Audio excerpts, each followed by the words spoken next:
Hello बच्चों, BPSC विद्यापीठ में आप सभी का स्वागत है। मैं भूपेंद्र कुमार आप सभी के समक्ष पुनः बहुत ही महत्वपूर्ण और उपयोगी सामग्री को लेकर उपस्थित हूँ।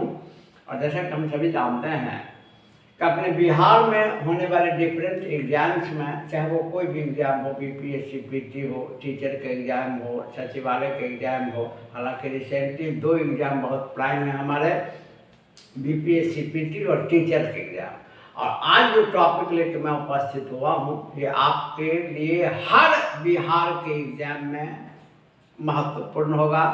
वैसे भी जो टॉपिक हम लोग आज डील करेंगे वो हर कॉम्पिटिटिव एग्जाम के लिए इम्पोर्टेंस रखता है, लेकिन चूंकि हम बिहार एस्पेक्ट को लेकर के इसकी ज़्यादा चर्चा करेंगे तो बिहार के कॉम्पिटिटिव एग्जाम्स में ये ज़्यादा मायने रखते हैं और लगभग हर एग्जाम में सवाल आते ही आते हैं। तो चलिए आज हम लोग चर्चा करते हैं बिहार के स्थानीय स्वशासन, लोकल सेल्फ गवर्नमेंट। यह जो शब्द है यह अपने आप में एक बड़ा मायने रखता है। हम सभी जानते हैं कि हमारे भारत में वर्तमान में 3 स्तर की सरकारें हैं: केंद्र स्तर, प्रांतीय स्तर और स्थानीय स्तर।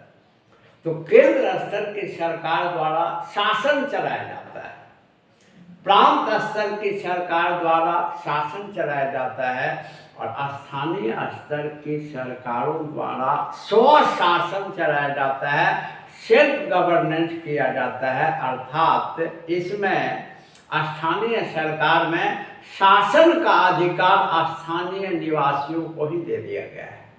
ये एक अलग पहचान है इसकी।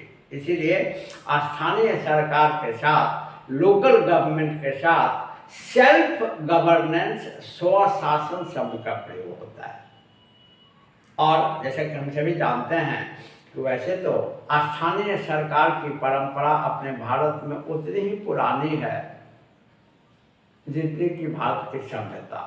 हम सभी पढ़ते हैं कि स्थानीय सरकार के 2 रूप हैं, ग्रामीण और नगरीय, rural and urban. Rural government को पंचायती सरकार कहा जाता है, अर्बन गवर्नमेंट को म्युनिसिपल गवर्नमेंट या नगरपालिका सरकार कहा जाता है। और हम लोग ध्यान दें तो भारत की जो सबसे पहली सभ्यता है सिंधु घाटी सभ्यता, तो सिंधु घाटी सभ्यता में ही नगर नियोजन और नगरों के रख रखाव और साफ सफाई की इतनी अच्छी व्यवस्था थी कि विद्वानों का मानना है कि निश्चित रूप से यहाँ पर नगर निगम जैसी कोई न कोई संस्था जरूर रही होगी जो स्पेशली इसी बात की देखभाल करती होगी। तो यह उदाहरण मिलता है नगर पालिका का। स्थानीय शासन का महत्व भारत के शासन में कितना रहा है इसका उदाहरण सिंधु घाटी सभ्यता के बाद जो दूसरी हमारी सभ्यता है वैदिक सभ्यता, वहाँ भी दिखाई देती है। वहाँ के शासन में स्थानीय संस्थाओं का काफ़ी महत्व था, जिन्हें सभा, समिति, विदत आदि के नामों से जाना जाता है। तो हम सभी जानते हैं कि स्थानीय स्वशासन या स्थानीय सरकार भारत की उतनी ही पुरानी परंपरा है जितनी की ये सभ्यता भारत की है। और सभ्यता का आरंभ से इसको उदाहरण मिलता है। लेकिन आधुनिक स्वरूप की जो पंचायत है इसकी शुरुआत तो वैसे तो मॉडर्न पीरियड में, मॉडर्न इंडिया में लॉर्ड रिपन को भारत में स्थानीय स्वशासन का जनक माना जाता है, क्योंकि इन्होंने आधुनिक स्वरूप के स्थानीय सरकार की शुरुआत की, निर्वाचित सरकार की शुरुआत की। लेकिन स्थानीय सरकार यानी पंचायत और नगर पालिका जो बिल्कुल आधुनिक रूप में आया यह आज़ादी के बाद आया। जैसा कि हम सभी जानते हैं कि संविधान के अनुच्छेद 40 में, आर्टिकल 40 में जो भाग 4 का अनुच्छेद है जिसमें राज्य के नीति निर्देशक तत्वों के उल्लेख है, directive principles of the state policy को मेंशन किया गया है। तो इसी का आर्टिकल 40 में यह गवर्नमेंट को गाइडलाइन दिया गया कि राज्य पंचायतों को एक स्वायत्त शासित संगठन के रूप में विकसित करे। तो सरकार ने आज़ादी के तुरंत बाद इस पर प्रयास आरंभ कर दिया हम लोग पढ़ते हैं। कई समितियों का गठन किया, जैसे बलवंत राय मेहता समिति, अशोक मेहता समिति, राव समिति, लक्ष्मीमल सिंघवी समिति, कई समिति आए और इन समिति के सुझाव को ध्यान में रखते हुए फाइनली वैसे तो पंचायत हमारे यहाँ बहुत पहले से है। ऐतिहासिक तौर पर भारत में पंचायत की शुरुआत सबसे पहले हुई है आपको 1959 में राजस्थान के नागौर जिला से। 2 अक्टूबर 1959 को राजस्थान के नागौर जिला में पंडित जवाहरलाल नेहरू द्वारा, जो गांधी जयंती का तिथि थी 2 अक्टूबर, पंचायती व्यवस्था की शुरुआत कर दी गई। और इसके बाद धीरे धीरे आंध्र प्रदेश या अन्य राज्यों में भी पंचायत की शुरुआत हुई। लेकिन ये आधुनिक स्वरूप का या आधुनिक तरीका का जो पंचायती सरकार है ये नहीं थी। कारण कि इसको संवैधानिक दर्जा प्राप्त नहीं था, तो नियमित रूप से चुनाव नहीं होते थे, प्लस इसके पास पर्याप्त वित्तीय साधन भी नहीं हुआ करते थे। तो कहने के लिए पंचायत की परंपरा पुरानी है, लेकिन आधुनिक स्वरूप के पंचायत का गठन आज़ादी के बाद की घटना है। और विभिन्न समितियों के सुझाव को ध्यान में रखते हुए पूरे भारत में स्थानीय सरकार को एक रूपता, सिमिलरिटी प्रदान करने के लिए केंद्रीय विधायिका यानी संसद द्वारा संविधान में 73वां संशोधन किया गया 1992 में, जिसके द्वारा पंचायतों को कानूनी मान्यता दे दिया गया, संवैधानिक दर्जा दिया गया। हालांकि याद रखें कि पंचायत से संबंधित सभी प्रावधान 24 अप्रैल 1993 से लागू हुए। संशोधन 1992 में ही हो गया, लेकिन इसके प्रावधान 24 अप्रैल 1993 से लागू हुए। ये बहुत ही महत्वपूर्ण क्वेश्चन होते हैं। और चूंकि पंचायत राज्य सूची का विषय है और केंद्र ने एक मॉडल, एक खाका तैयार कर दिया ताकि भारत में पंचायत में एक रूपता हो, नगर पालिका में एक रूपता हो, तो सरकार ने, केंद्र सरकार ने खाका तैयार कर दिया। लेकिन चूंकि पंचायत राज्य सूची का विषय है, तो प्रत्येक राज्य को यह निर्देश दे दिया गया कि 1 वर्ष के भीतर पंचायत के प्रवृत्त होने के, लागू होने के 1 वर्ष के भीतर प्रत्येक राज्य की सरकार अपने अपने विधानमंडल में, लेजिस्लेचर में पंचायती राज को लागू करने से संबंधित अधिनियम पारित करे। अनडाउटेडली हमारा बिहार जो है ये इस सब मामले में काफ़ी आगे होता है ना। किसी नवीन परंपरा को शुरू करने, कोई नवाचार करने, किसी इनोवेशन को आगे बढ़ाने में हमारे बिहार की सरकार काफ़ी आगे रही है। और बिहार की सरकार ने एक चीज़ और ध्यान में रखना है जो इसी से रिलेट करता है कि 1993 में पंचायती राज अधिनियम पारित कर दिया। और इसके बाद बिहार में सबसे महत्वपूर्ण संशोधन हुआ 2006 में। और वर्तमान में जो बिहार में पंचायती राज का स्वरूप है, पंचायती सरकार का स्वरूप है, वह निर्धारित है बिहार पंचायती राज अधिनियम 2006 के द्वारा। वैसे इससे पहले एक आध और ऑब्जेक्टिव पर ध्यान रखें कि पंचायत का उल्लेख संविधान के भाग 9 में है, अनुच्छेद 243 से 243O। सारा पंचायत और नगर पालिका के लिए केवल अनुच्छेद 243, लेकिन इसी में उप अनुच्छेद वगैरह डाला गया है, जैसे 243A B C D E F G करते O तक है। तो पंचायत का उल्लेख जो है यह संविधान के भाग 9 में है, अनुच्छेद 243 से 243(0) तक है, ठीक है, O तक है, O तक है। और इसके लिए एक अलग से अनुसूची संविधान में जोड़ी गई, 11वीं अनुसूची, जिनमें कुल 29 विषयों के उल्लेख हैं। और ये विषय पंचायतों के प्रशासनिक अधिकार हैं। इन विषयों में से जिनको भी चाहे राज्य की सरकार कानून बनाकर पंचायत को प्रशासन चलाने के अधिकार में दे सकती है। ये सब कॉमनली आस्किंग है। और केंद्र सरकार के निर्देश के अनुसार बिहार ने 1993 में ही पंचायती राज अधिनियम पास कर दिया।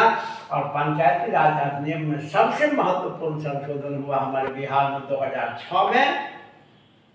और इसी के अनुकूल वर्तमान बिहार की पंचायती अधिनियम पंचायती सरकार संचालित है।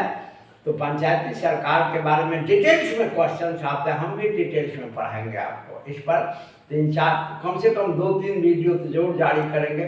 जैसा कि राष्ट्रपति को मैंने पढ़ाया तो 2-3 वीडियो में पढ़ा दिया, ताकि जो भी आपके पास मटेरियल जाए वो परफेक्ट जाए, फिर आगे देखना नहीं पड़े आपको। तो आज मैं एक सामान्य परिचय आपको इसका दे देता हूं और एक एक करके सबका डिटेल में पढ़ाऊंगा। तो बिहार में जो वर्तमान में पंचायती राज का शासन है वह बिहार पंचायती राज अधिनियम 2006 द्वारा प्रशासित है और बिहार में त्रिस्तरीय पंचायत का प्रावधान किया गया है। यानी पंचायत के 3 स्तर हैं, जैसा कि हम सभी जानते हैं। बलवंत राय मेहता समिति द्वारा त्रिस्तरीय पंचायत की सिफारिश की गई थी और इसको एक्सेप्ट किया गया और बिहार में त्रिस्तरीय पंचायत का प्रावधान है, जिनमें ग्राम स्तर, प्रखंड स्तर और जिला स्तर। ग्राम स्तर पर जो संस्था होती है उसको कहा जाता है ग्राम पंचायत। प्रखंड स्तर पर जो संस्था होती है उसको कहा जाता है पंचायत समिति और जिला स्तर पर जो संस्था होती है उसे जिला परिषद कहा जाता है।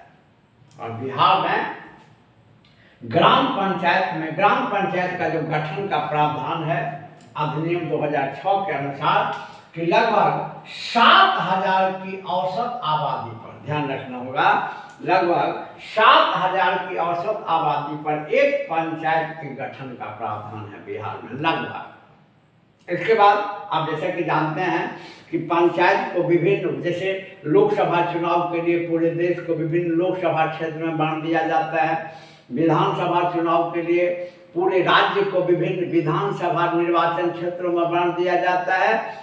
इसी तरह पंचायत में चुनाव के लिए सब पंचायत को विभिन्न वार्डों में बांट दिया जाता है और बिहार पंचायती राज अधिनियम 2006 के अनुसार लगभग 7,000 की आबादी या औसत आबादी पर एक पंचायत के गठन का प्रावधान है और 500 की आबादी पर एक वार्ड के गठन का प्रावधान है। तो कुल मिलाकर एक पंचायत में लगभग 15 से 16 वार्ड हो सकते हैं, जैसे कि बिहार। और ये जितना भी मैं आपको पढ़ा रहा हूँ ये टोटली बिहार टेक्स्ट बुक पर आधारित है, इसलिए इस मटेरियल में किसी भी तरह की कोई दिक्कत नहीं होगी आपको। ये बिहार टेक्स्ट बुक पर आधारित है, ये हमेशा याद रखेंगे, है ना। और इस मटेरियल को मैं बड़ा बारीकी से कलेक्ट करके आपके सामने पहुँचाता हूँ। तो लगभग 7,000 की आबादी पर एक पंचायत के गठन का प्रावधान है और 500 की आबादी पर एक वार्ड के गठन का प्रावधान है। वर्तमान बिहार में जो पंचायत के मुख्य अंग हैं ग्राम पंचायत के, उनमें मुखिया, उप मुखिया, वार्ड मेंबर, ग्राम कचहरी और पंचायत सेवक जो पंचायत सचिव की भूमिका में होते हैं। ये सब ऑब्जेक्टिव के लिए काफ़ी महत्वपूर्ण है। वैसे मैंने आपको बता दिया है, अभी मैं 2-3 वीडियो इस पर जारी करूंगा लगातार। और मैं अभी संक्षेप में मैंने आपको बताया, ग्राम पंचायत को और डिटेल्स में बताऊंगा, जैसे ग्राम पंचायत के वित्तीय स्रोत क्या है, ग्राम पंचायत का गठन कैसे होता है, ग्राम पंचायत का प्रशासन कैसे चलता है, इसकी शक्तियाँ क्या है। तो अगले टॉपिक में मैं पूरा पंचायत को पढ़ा दूंगा। अभी मैं एज ए होल एक समरी आपके सामने, एक सारांश लेकर आपके सामने उपस्थित हुआ हूं, ताकि मुख्य बातों को आप समझ सकें, ऑब्जेक्टिव बनाने में सफल हो सकें और फिर इसका डिटेल्स अगले वीडियो में एक एक करके सबका लाऊंगा। इसके बाद दूसरा स्तर पर है पंचायत समिति, प्रखंड स्तर पर। और पंचायत समिति में नियम है कि 5,000 की आबादी पर पंचायत समिति के एक सदस्य का चुनाव होता है, क्योंकि पंचायतों को मिला करके पंचायत समिति बनाई जाती है और सभी पंचायत समिति मिलकर के जिला परिषद का निर्माण करते हैं। तो नीचे ग्राम पंचायत, विभिन्न पंचायत को मिला करके पंचायत समिति प्रखंड स्तर पर और सभी पंचायत समिति को मिला करके जिला परिषद। तो प्रावधान है बिहार पंचायती राज अधिनियम 2006 में यह प्रावधान है कि 5,000 की आबादी पर पंचायत समिति के एक सदस्य का चुनाव होगा और पंचायत समिति के जो अंग हैं उनमें प्रमुख, जैसे ग्राम पंचायत के प्रधान को मुखिया कहा जाता है और पंचायत समिति के प्रधान को प्रमुख कहा जाता है। तो पंचायत समिति के जो अंग हैं उनमें प्रमुख, उप प्रमुख, निर्वाचित सदस्य प्रखंड विकास पदाधिकारी, जिनको बीडीओ कहते हैं, ब्लॉक डेवलपमेंट ऑफिसर, और ये पंचायत समिति के पदेन सचिव होते हैं। ये ऑब्जेक्टिव में काफ़ी पूछा जाता है कि पंचायत समिति के पदेन सचिव कौन होते हैं, तो बीडीओ, ब्लॉक डेवलपमेंट ऑफिसर। तो पंचायत समिति मध्यम स्तर पर होता है, इसके नीचे ग्राम पंचायत, पंचायत समिति के ऊपर जिला परिषद, और पंचायत समिति के जो मुख्य अंग हैं उनमें प्रमुख, उप प्रमुख, निर्वाचित सदस्य, प्रखंड विकास पदाधिकारी, जो पंचायत समिति के पदेन सचिव होते हैं, एक्स ऑफिसियो सेक्रेटरी होते हैं। इसके बाद बिहार ग्राम पंचायत अधिनियम के अनुसार जो बिहार ग्राम पंचायत का स्वरूप है वो त्रिस्तरीय है, और तीसरे स्तर पर यानी सबसे ऊपर स्तर यानी जिला स्तर पर जो संगठन है उसको जिला परिषद कहते हैं। और बिहार पंचायती राज अधिनियम 2006 के अनुसार 50,000 की आबादी पर एक सदस्य का चुनाव। तो पंचायत में लगभग 500 की आबादी पर एक सदस्य का चुनाव, पंचायत समिति में 5,000 की आबादी पर एक सदस्य का चुनाव, और जैसा कि आप देख रहे हैं जिला परिषद में लगभग 50,000 की आबादी पर एक सदस्य के चुनाव का प्रावधान है, क्योंकि ये पूरा डिस्ट्रिक्ट लेवल पर होता है। और इसके जो मुख्य अंग हैं उनमें अध्यक्ष, चेयरमैन, उपाध्यक्ष और निर्वाचित सदस्य शामिल होते हैं। तो ये हमारे बिहार पंचायती राज अधिनियम 2006 के अनुसार बिहार के पंचायती राज की रचना है। बिहार में त्रिस्तरीय पंचायत है, ग्राम पंचायत ग्राम स्तर पर, प्रखंड स्तर पर पंचायत समिति और जिला स्तर पर जिला परिषद।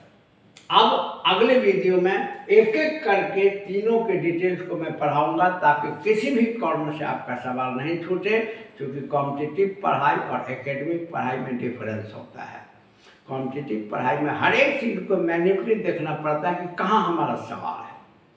तो पढ़ने के लिए तो बच्चे बहुत सारे किताब पढ़ते हैं, ऐसा नहीं है कि मैं ही पढ़ाता हूँ, बच्चे भी टेक्स्ट बुक पढ़ते हैं, NCERT, लेकिन शायद वो पहचान नहीं कर पाते हैं कि कहाँ हमारा सवाल है।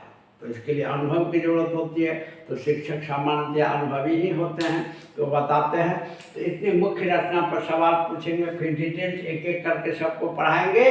और दो बात और याद रखें ऑब्जेक्टिव के लिए कि भारत में जो पंचायती राज की शुरुआत की गई है उसका उद्देश्य सत्ता का विकेंद्रीकरण, डिसेंट्रलाइजेशन ऑफ अथॉरिटी या पावर कह सकते हैं। यहाँ सत्ता का अर्थ है शासन की शक्ति।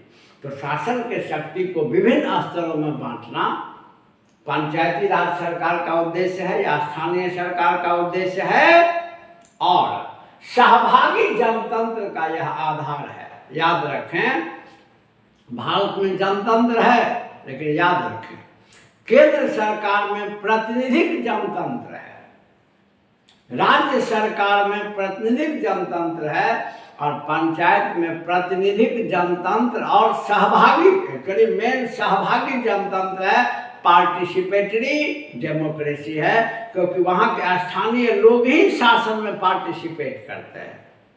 And India only one example of direct democracy is Panchayati Raj. तो इसके बारे में आगे के वीडियो में मैं बताऊंगा, लेकिन ध्यान रखें कि भारत में पंचायती राज को लागू करने का जो दो उद्देश्य है मुख्य याद रखें, जो ऑब्जेक्टिव में काफ़ी पूछे जाते हैं। सत्ता का विकेंद्रीकरण, डिसेंट्रलाइजेशन ऑफ पावर और अथॉरिटी, एंड पार्टिसिपेटरी जनतंत्र, पार्टिसिपेटरी डेमोक्रेसी को एस्टेबल करना, to establish participatory democracy. There are two main aims of Panchayati Raj or local self-government. The first is the decentralization of power or authority, and the last is basis of the participatory democracy. तो ये दो चीज़ को ध्यान में रखें, और ये जो सामान्य खाका मैंने आपको बताया इसको ध्यान में रखें। इससे बहुत सारे सवाल ऑब्जेक्टिव आपके बनेंगे, और फिर अगले वीडियो में मैं एक एक करके सबको डिटेल से बताऊंगा, क्योंकि मैंने आपको पहले ही कमिट किया है। मैं जो भी टॉपिक पढ़ाऊंगा तो ऐसा पढ़ा दूंगा कि पीटी मेन सब में आपका पढ़ सॉल्व हो। तो चलिए, मेरा विश्वास है ये वीडियो अच्छा लगा होगा, और फिर इसी प्रकार की उपयोगी सामग्री खास करके पंचायत से संबंधित सामग्री को लेकर अगले वीडियो में उपस्थित होऊंगा। तब तक के लिए धन्यवाद।